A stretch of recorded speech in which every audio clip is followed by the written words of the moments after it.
இவர் சொன்னார்னு தானே யார் பேச்சையும் கேட்காம இந்த கல்யாணத்தை நடத்தி ஆகணும்னு அவ்வளவு பிடிவாதமா இருந்தீங்க. டேய் வேணாண்டா. டேய் வேணாண்டா அன்பு. ஏன் பெரியப்பா ஆனந்திக்கு கல்யாணம் பண்ணுவீங்கன்னு நாங்க கேட்டோமா உங்களை? எதுக்கு உங்களுக்கு தேவையில்லாத வேலை?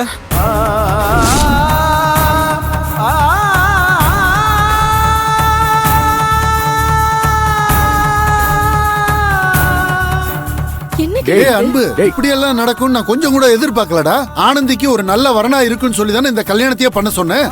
அவன் நல்லா இருக்கணும் தான்டா ஒரு பெரிய பணம் நான் ஆசைப்பட்டேன். நீங்க ஆசைப்பட்டதெல்லாம் சரிதான். ஆனந்திக்கு ஒரு பெரிய இடத்துல வரன் வந்திருக்கு, அவளுக்கு கல்யாணம் பண்ணி வைக்கணும்னு யோசிச்சது கூட தப்பு இல்ல.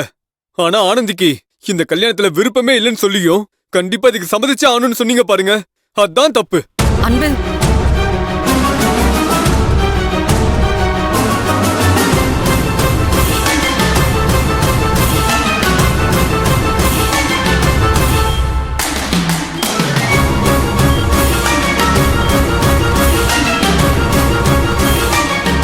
படிக்கணும்னு ஆசைப்பட்டவங்களோட படிப்பு முக்கியம் இல்ல. உங்க ஃப்ரெண்டோட பையனுக்கு ஆனந்திய பிடிச்சு போச்சுன்னு அவளை எல்லாருமா சேர்ந்து எவ்வளவு கட்டாயப்படுத்தி இருப்பீங்க. அதனால அவ எவ்வளவு கஷ்டப்பட்டிருப்பா. ஏன் பெரியப்பா நான் தெரியாம தான் கேக்குறேன். ஆனந்திய பிடிச்சிருக்கான்னு உங்க ஃப்ரெண்டோட பையன் கிட்ட கேட்டீங்க, ஆனந்திய ஒரு வார்த்தை கேட்டீங்களா?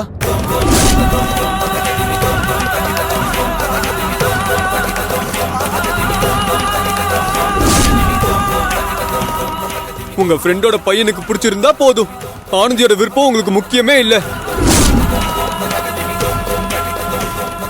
இதுவே ஆனந்திய அந்த பையனுக்கு பிடிக்கலன்னு சொல்லியிருந்தா இந்த கல்யாணத்தை பண்ணியே ஆகணும்னு அந்த பையனை வற்புறுத்திருப்பீங்களா? எதுக்கு ஆனந்திக்கு மட்டும் இந்த டார்ச்சரு? உங்களெல்லாம் என்ன சொல்றதுன்னே தெரியல. அன்பு விடுங்கக்கா, வசதி இருக்கு, வெளிநாட்டுல இருந்து வந்துட்டாங்க, பெரியப்பாவோட ஃப்ரெண்டுன்னு எல்லாத்தையும் காரணம் காமிச்சு ஆனந்திய எந்த நிலைமைக்கு ஆளாக்கிட்டாங்கன்னு பாத்தீங்கல்ல. ஆனா இவரு பண்ணாரே ஒரு டிராமா. இந்த கல்யாணம் நடந்தே தீரணும்னு எப்படிலாம் நம்மள போட்டு எமோஷனல் பிளாக்மெயில் பண்ணிருப்பாரு.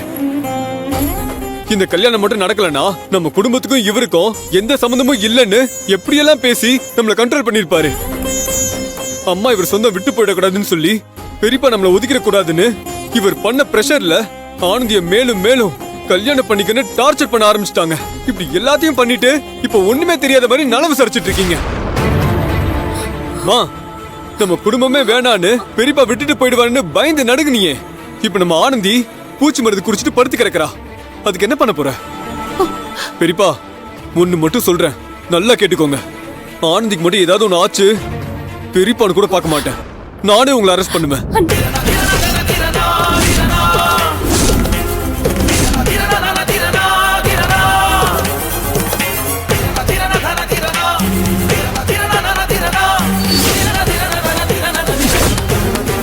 இது தற்கொலை இல்ல, நீங்க தான் கொலை பண்ணீங்கன்னு நான் கேஸ் போட்டு அரெஸ்ட் பண்ணுவேன்.